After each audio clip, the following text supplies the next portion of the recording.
Alright guys, the new units kits are out and let me go over them. And after I read especially Kokardi's kit, everything started to click in my head. I was considering where are the Chloros buffs, right, during the patch. Chloros has been a fraud since day one. And I was like, where are the Chloros buffs? And then I read Kokardi's kit and he's literally everything Chloros wishes to be. He has literally the thing that I considered Chloros would need for his kit, in his kit. So let's go right into Kokardi. I think he's a very interesting unit and very much gonna be, I think he has potential, but I also already have some drawbacks that I want to mention here on his side in terms of the meta. So let me go right into the kit first, and then let me explain the strengths and weaknesses that I already see coming towards him. First up, he has a passive, and that passive is with each stack he gains, right? The indirect damage of Flame Strike, we're gonna get into this, will be increased by 1.5% of the target's max HP, cannot exceed 20% of Kokardi's attack, and can stack up to 16 times. So he's stacking throughout the fight, right? Getting stronger throughout the fight. And I really like the idea of his kit. We're gonna go more into that. So this is what he's stacking up, right? The Flame Strike. Fools never learn. Wow. Is this a Tiamat Ember reference? We don't know. The answer is revealed and their end has come. When an ally is alive, Kokardi cannot be selected. So he's basically stealth. The whole fight he's stealth. And he cannot be selected as long as he has allies around himself. And that's what I was thinking for Chloros. But yeah, he cannot be selected by enemy skills. This effect does not work when he's under CC. That is very important to note though. So when he's CC'd, Nahor is gonna see a resurgence, keep that in mind. He can just be wiped off the floor, off the map. Then when Kokardi has the Calamity Flame effect and scores a crit, it will deal one additional hit of true indirect damage based on the target's max HP. So we can see that, right? So he will just stack up the bonus damage, and whenever for each stack, each attack will deal bonus damage according to the stacks he has on that Calamity Flame. After every 2 actions, Kokardi deals 300% damage to all enemies, and I think that could be very nice, because that means that he has a very consistent damage output, right? 2 actions, that's not a lot, you get there fast, and that's 300 AoE damage just snapping, you know, pop, pop, pop, pop, pop, he goes, he cycles like that, he's built like that.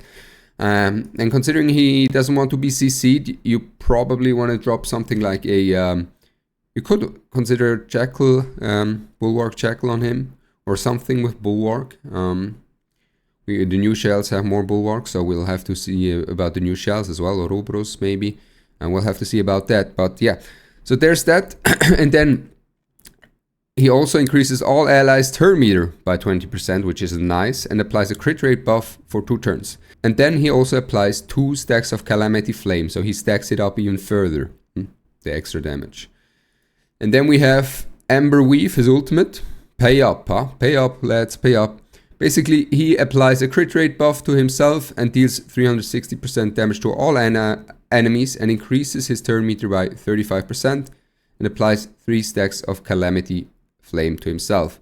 So just an initial burst, right, at the beginning of the fight for himself, just pushing himself up, getting his second turn ready soon as well. When we read this, it sounds very solid, right?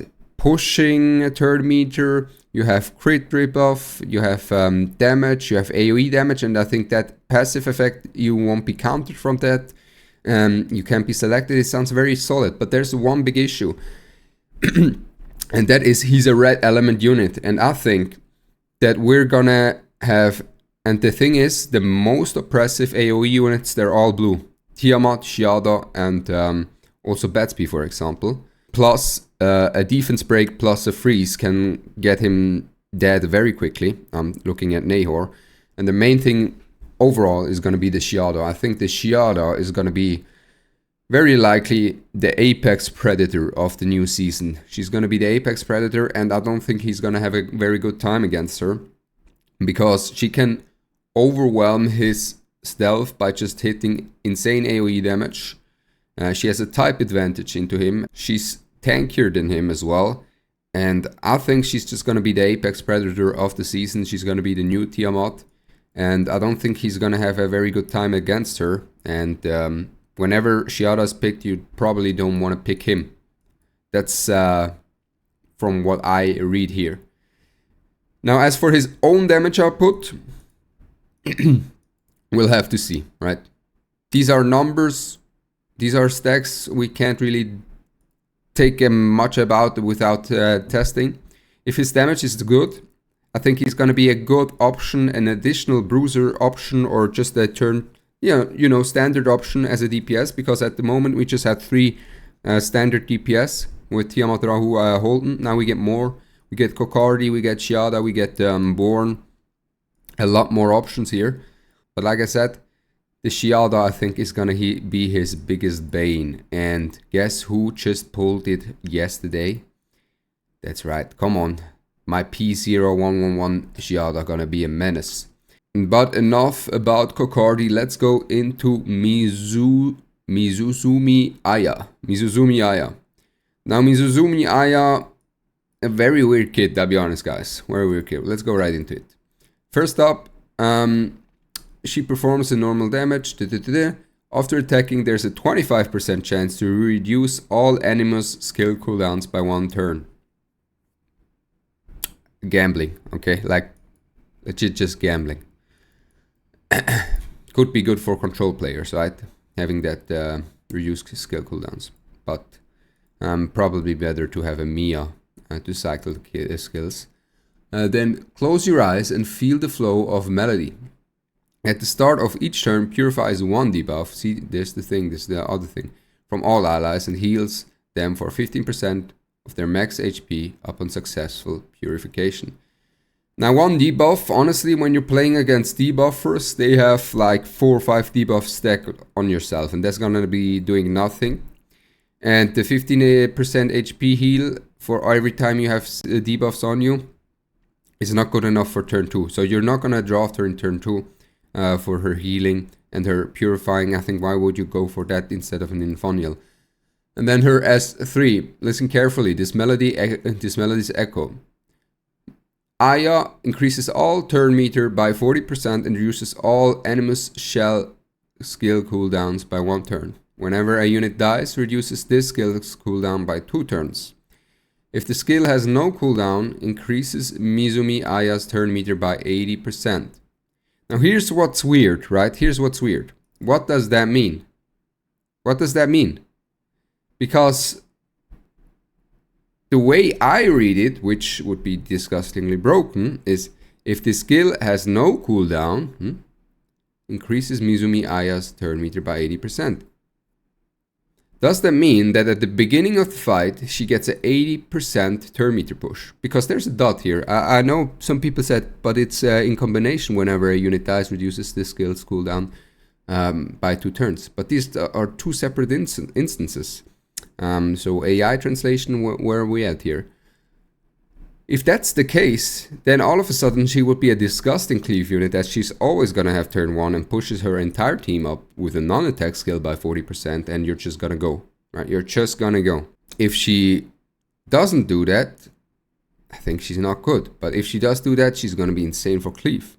And she's going to be insane for, probably very good for turn 2 as well, as you just go, you could feel the DPS, honestly.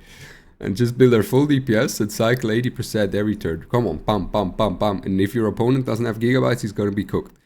But no, I think it probably has to be that whenever a unit dies and the skill is not on cooldown, then she pushes up 80%.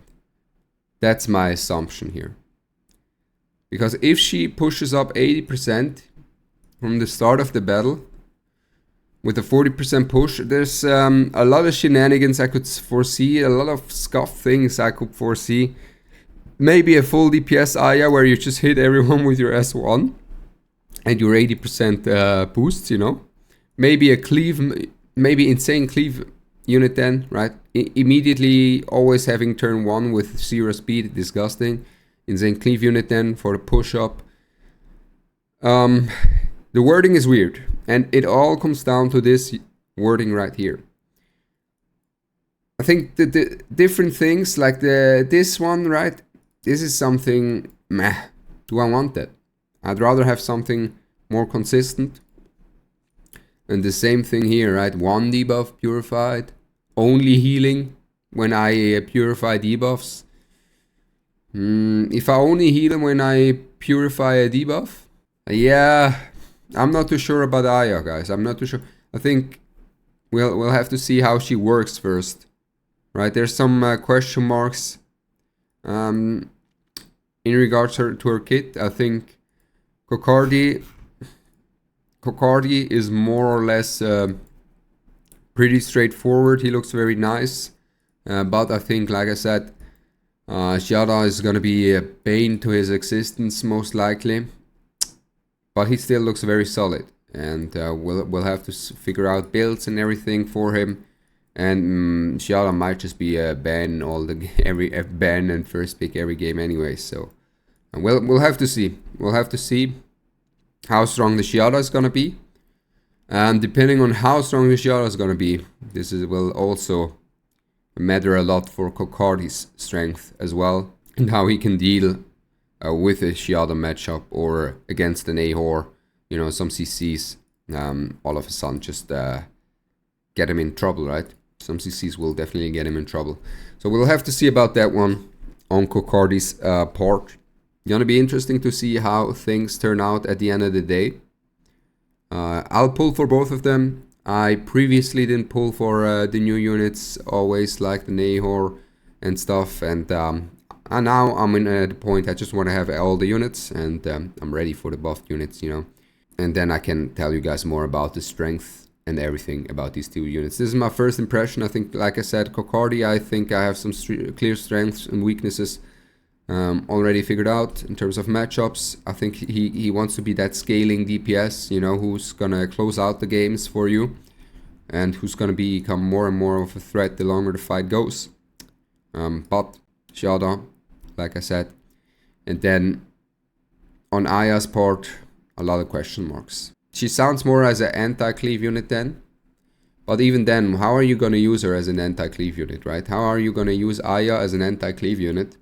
Because then she's like pushing up 80% once a unit dies from against the cleaver.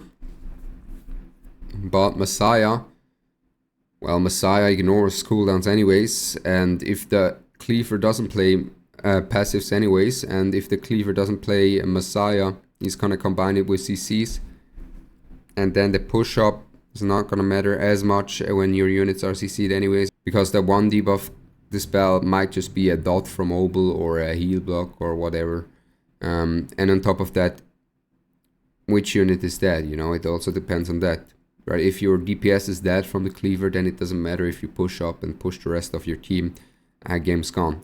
So Aya might be an anti-cleave unit, but how she's gonna work, we'll have to figure out. But this is already all from my side. Just a little bit first impression from my side on regards to these two units. I'm Ronnie. Let me know what you guys think of these two units, and I'm out. Peace.